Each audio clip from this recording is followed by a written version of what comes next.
کہ رحمت یہ پھر چھا گیا، کیسے تجھ سے کروں سامنا، گر رہا ہوں ذرا تھامنا۔ تائید ستم گر ہے چپ رہ کے ستم سہنا، یہ ہمارے آج کی ڈیکلیمیشن کا کانٹیسٹ کا ٹاپک ہے، ڈیکلیمیشن کانٹیسٹ کا۔ اور آج کے اس مقابلے میں بھی ظاہر روزانہ کی طرح 4 مقررین ہوں گے، ایک مہمان مقرر ہیں، اور آج کے ہمارے جو تمام پارٹیسپینٹس ہیں ان کے ساتھ جائیں گے WB بائی ہیمانی کے گفٹ ہیمپرز، اور آج کے جو 2 ونرز ہیں وہ کوالیفائی کریں گے حبیب آئل مل کی کار کے لیے، جن کا پیغام ہے کھانے بنائیے حبیب آئل میں، کیونکہ یہ دل کا معاملہ ہے۔ اور ان 2 میں سے بھی جس کے نمبر زیادہ ہوں گے وہ اپنے ساتھ سرما والا کی بائک بھی لے کر جائے گا۔ تو آج کے ہمارے پہلے مقرر ہیں، آج کی ہماری پہلی مقررہ ہیں حافظہ عائشہ صاحبہ، گورنمنٹ کالج فار وومن سعود آباد سے۔ آپ کو رولز اینڈ ریگولیشنز پتہ ہی ہیں، 2 منٹ اور 2.5 منٹ، 2.5 منٹ کے بزر پہ مائک بند ہو جائے گا، 2 منٹ والا ایک وارننگ ہوگا۔ آپ کا وقت عائشہ شروع ہوتا ہے اب۔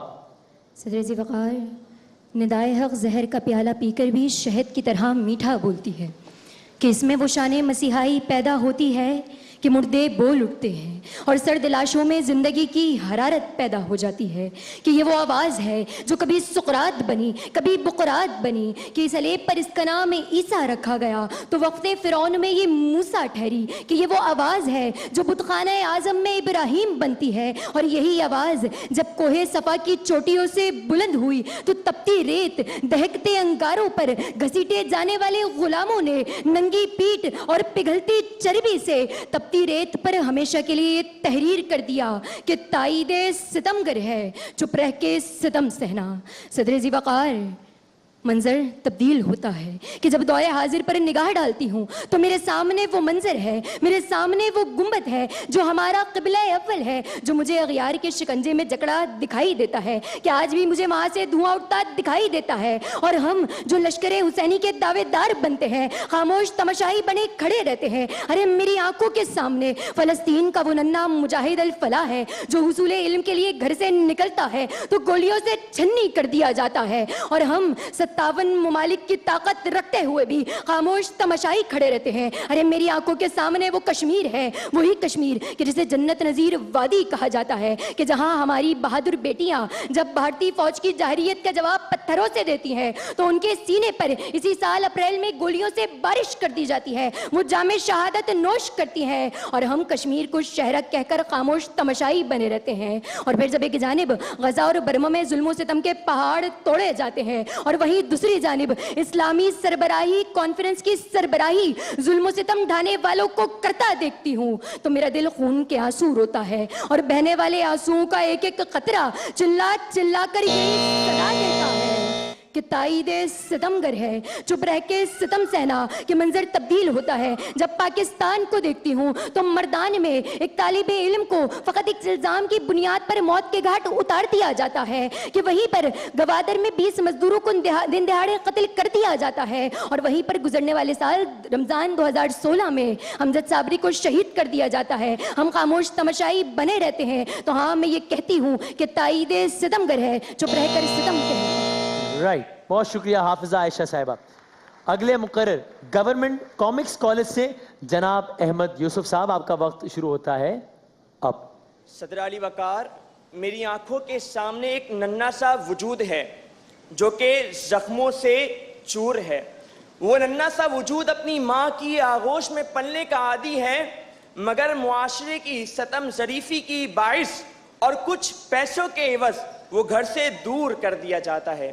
صدر علی وقار، میں اس ننھے سے وجود کو دیکھتا ہوں، ہاں آپ بھی دیکھیے، تشدد سے اس کے کٹے پھٹے چہرے کو دیکھیے، اگر دیکھ سکتے ہیں تو ہاں گنیے اس ننھے سے وجود پر زخموں کے اندراج کو، اگر گن سکتے ہیں تو ہاں محسوس کیجئے گرم توے پر اس کی ننھی ننھی انگلیوں کے جلنے کی جلن کو، اگر محسوس کر سکتے ہیں تو ہاں سماعت کیجئے اس کی درد و بیماری کی دہائی کو، اگر سماعت سماعت کر سکتے ہیں تو ہاں معائنہ کیجئے اس ننھے سے وجود کا کہ جو کل تک نرم و نازک بدن تھا مگر آج وہ ظلم کی داستان ہے. مگر کیسے صدر علی وقار وہ ظلم کی داستان بے حسی کا ماجرا کیسے بنا؟ میں بتاتا ہوں. دیکھنے والے دیکھتے رہے, سننے والے سنتے رہے, علاقے والے جانتے تھے مگر مکین کی طاقت و اختیار کے باعث سکوت اختیار کیے بیٹھے تھے اور چپ رہ کر وہ دیتے تھے تائید. محافظ دروازے پر دستک نہ دیتے تھے اور چپ رہ کر دیتے تھے تائید. معاملہ آگے بڑھتا ہے, ننھی طیبہ کا بیان بدلا جاتا ہے اور پھر سے ستمگر کو دی جاتی ہے تائید. ہاں اس زخمی کے زخموں کو فراموش کر کے معافی کا پروانہ جاری کر کے پھر سے ستمگر کو دی جاتی ہے تائید. مگر صدر علی وقار وہ زخم اس معاشرے کے افراد کی طرح بے حس نہیں ہے. وہ آج بھی یہ صدائیں لگاتے ہیں, وہ آج بھی یہ التجائیں کرتے ہیں کہ طاغوتی نظام عدالت میں تم ہرگز نہ جھکنا, تم اپنے حق کی خاطر ہر قوت سے لڑنا, ظالم کے ظلم میں چپ رہ کے تم ظلم نہ پھیلانا, یوں جبر و ستم سہ کے تم خاموش نہ رہنا کیونکہ تائید ستمگر ہے چپ رہ کے ستم سہنا, تائید ستمگر ہے چپ رہ کے ستم سہنا. بہت شکریہ احمد یوسف صاحب, بہت شکریہ. فضا قمر ہماری اگلی مقررہ, لیاقت نیشنل میڈیکل کالج سے آپ کا تعلق. وقت شروع ہوتا ہے اب. میں خواب میں کشمیر کی حسین وادیوں کا سفر کر رہی تھی کہ اچانک منظر تبدیل ہوتا ہے. اب میری نگاہوں کے سامنے حسین وادیاں نہیں بلکہ آگ کے شعلے ہیں, خون کی برسات ہے اور سامنے کھڑی ایک عورت زور زور سے چلا رہی ہے کہ میرے معصوم بچے کو بچاؤ.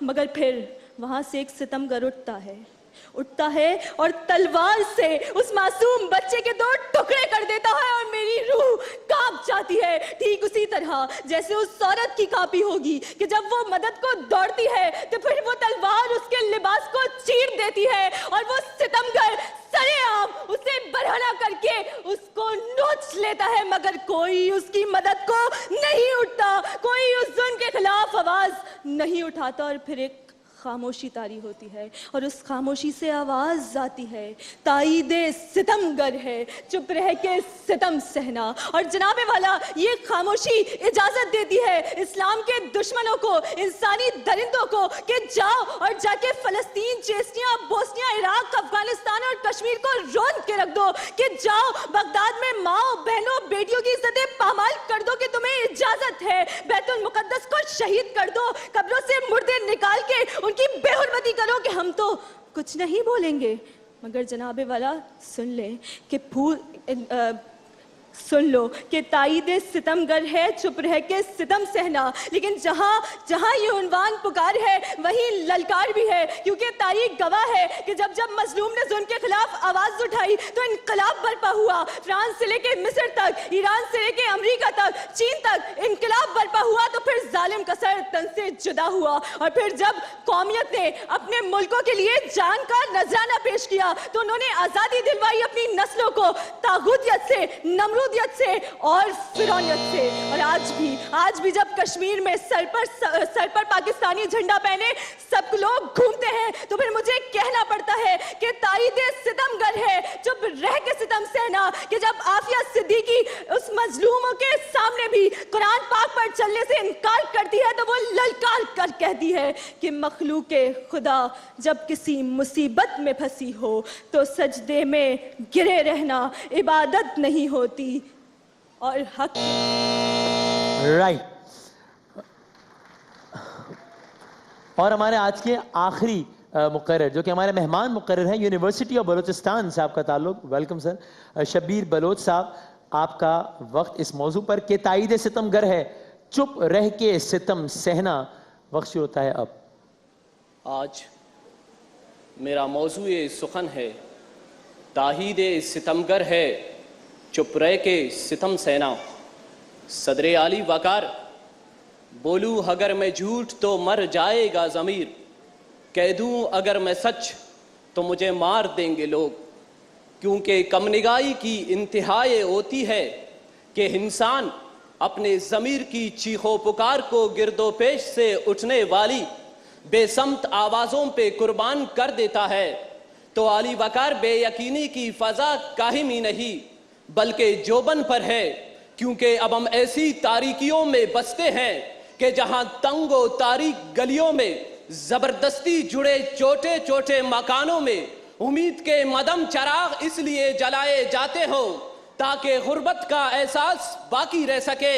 اب ہم ایسے اندھیروں میں رہتے ہیں کہ جہاں 20 کروڑ انسان 4 خاندانوں کی غلامی میں زندگی بسر کرتے ہیں، ان کا جھوٹا پیتے ہیں اور ان کا پس خوردہ ڈکار چوڑتے ہیں، تو حالی وقار اب ہم ایسے اندھیروں میں رہتے ہیں کہ جہاں عدالت عظمیٰ کی دیواروں پر شلواریں لٹکا دی جائے تو جمہوریت خطرے میں اور قانون حرکت میں آ جاتا ہے۔ مگر افسوس، صد افسوس، جب قصور میں معصوم بچوں کو زیادتی کا نشانہ بنایا جاتا ہے تو ہمارے ارباب اختیار کے کانوں پر پڑی جو تک نہیں رینگتی۔ اب ہم ایسے اندھیروں میں رہتے ہیں کہ جہاں بوڑھے دیکان دن رات صرف اس لیے محنت مزدوری کرتے ہیں تاکہ زمینداروں کی بدنگاہوں سے ان کے گھروں کی پریاں محفوظ رہ سکے، تو عالی وقار میں ایسے ماحول میں ایک کہہ اٹھتا ہوں، جینے کی تمنا بھی یہاں جینے سے ہاری، ہر سمت اندھیرا ہے یہاں دن بھی ہے تاریک، ہر شخص کے چہرے پہ یہاں موت کے سائے، ایسے میں یہاں کیسے کوئی دیپ جلائے، ایسے میں یہاں کیسے کوئی دیپ جلائے۔ آپ سب لوگوں کی سماعتوں کا بہت بہت شکریہ۔ سر تو جناب چاروں مقررین سے گزارش ہے کہ یہاں پر آئیے گا، اور جج صاحبان جب جس کے بارے میں کامنٹ کر رہے ہوں اگر ایک لمحے کو وہ آگے آ جائیں یا صرف ایٹ لیسٹ سر نوٹ کر دیں تو ہمارے ویورز کو بھی پتا ہو کہ کس کے بارے میں کیا کامنٹس دیے جا رہے ہیں۔ عابد صاحب ریڈی ہیں آپ؟ سر عابد کچھ بولتے رہیے۔ اچھا ٹھیک ہے، میں تب تک اسپانسر اناؤنسمنٹ پہلے کر دیتا ہوں۔ آج کے جو ہمارے 2 ونرز ہیں وہ کوالیفائی کریں گے اگلے راؤنڈ کے لیے، یعنی کہ حبیب آئل مل کی کار کے لیے، جن کا پیغام ہے کہ حبیب آئل میں ہی کھانے بنائیے کیونکہ یہ دل کا معاملہ ہے۔ آج کے ہمارے جو چاروں کنٹیسٹنٹس ہیں ان کے لیے WB بائی ہیمانی کے گفٹ ہیمپرز ہیں، اور 2 لوگ جو آج اگلے راؤنڈ کے لیے کوالیفائی کریں گے ان میں سے جس کے زیادہ نمبرز ہوں گے وہ اپنے ساتھ سرما والا کی بائک بھی لے جا سکے گا یا لے جا سکیں گی۔ جی خواتین کی کارکردگی آج بطور مجموعی بہتر رہی۔ اچھا، آپ سے متعلق میں ذرا نام صرف اگر مجھے آپ دے دیجیے۔ جی احمد صاحب، آپ کے بہت اچھا کانٹینٹ تھا، بہت اچھا ڈیلیور کیا آپ نے، ماشاءاللہ بڑی گرفت ہے آپ کو اپنی باڈی لینگویج پہ، لیکن جو پازز ہیں وہ بڑے خطرناک ہیں آپ کے جملے کی جو ساخت اور بنت ہے وہ بڑی گڑمڑ سی ہو جاتی ہے، بات سمجھنے میں بڑی دقت ہوتی ہے انسان کو آپ کی۔ تو ظاہر ہے ہم نے ڈیکلیمیشن سے مراد یہ ہے کہ اگلے بندے کے لیے سہولت پیدا کریں، روکو مت جانے دو، روکو مت جانے دو، اس قسم کے بہت سارے مسائل آپ کی تقریر میں ہے، ذرا اس پہ غور کیجیے گا، ذرا اگر آپ خود کو سنیں گے یا دوستوں سے مشاورت کریں گے تو آپ ذرا بہتر کر سکیں گے۔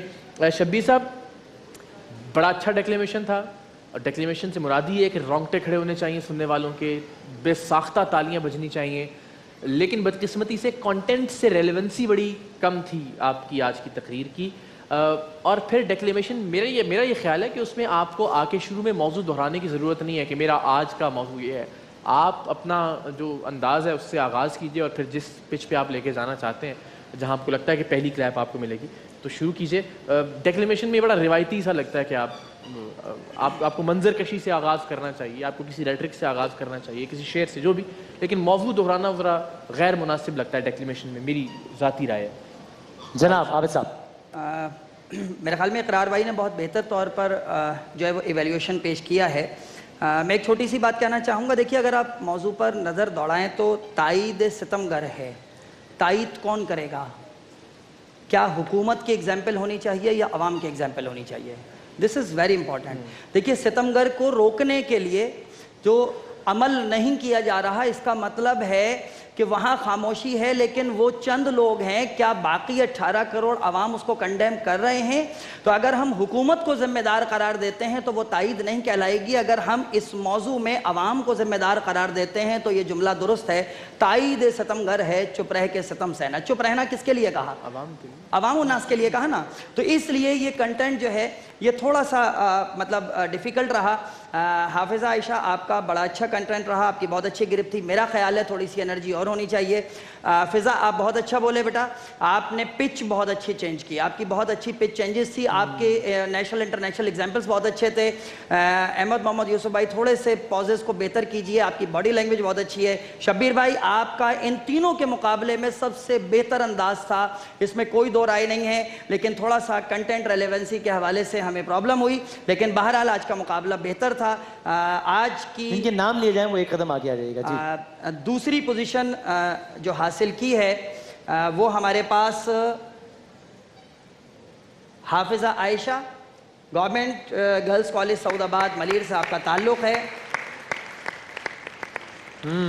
اور اس کے بعد ہمارے پاس مرد اور خاتون میں دو چیزوں میں ٹائی پڑتا ہے، ایک مارک کا فرق ہے فضا قمر اور شبیر بلوچ میں، اور اس حوالے سے بلکہ سوری ٹائی سیکنڈ پوزیشن میں تھا، فرسٹ پوزیشن جو حاصل کی ہے آج کی وہ فضا قمر نے حاصل کی ہے، لیاقت نیشنل میڈیکل کالج۔ زبردست، بہت بہت مبارک، اچھا مقابلہ ہوا بطور مجموعی، اور آپ کو اضافی تحفے کے طور پر سرما والا کی بائک بھی مبارک، اور حبیب آئل کی کار کے لیے آپ دونوں نے کوالیفائی کیا ہے۔ خواتین چھا گئی ہیں آپ ایک دیکھیں سرما والا کی بائک، میں نے کہا اور ایک بہن کو اپنی طرف سے سرما۔ ہاں میں WB بھائی ہمانی کا سرما ہے، آرگینک سرما وہ پیش کر دوں گا، ٹھیک ہے۔ ایک چھوٹے سے وقفے کے بعد شان رمضان میں دوبارہ حاضر ہوتے ہیں انشاءاللہ۔ رمضان یوں آ گیا بن کے رحمت یہ پھر چھا گیا، کیسے تجھ سے کروں سامنا، گر رہا ہوں ذرا تھامنا، خالی دامن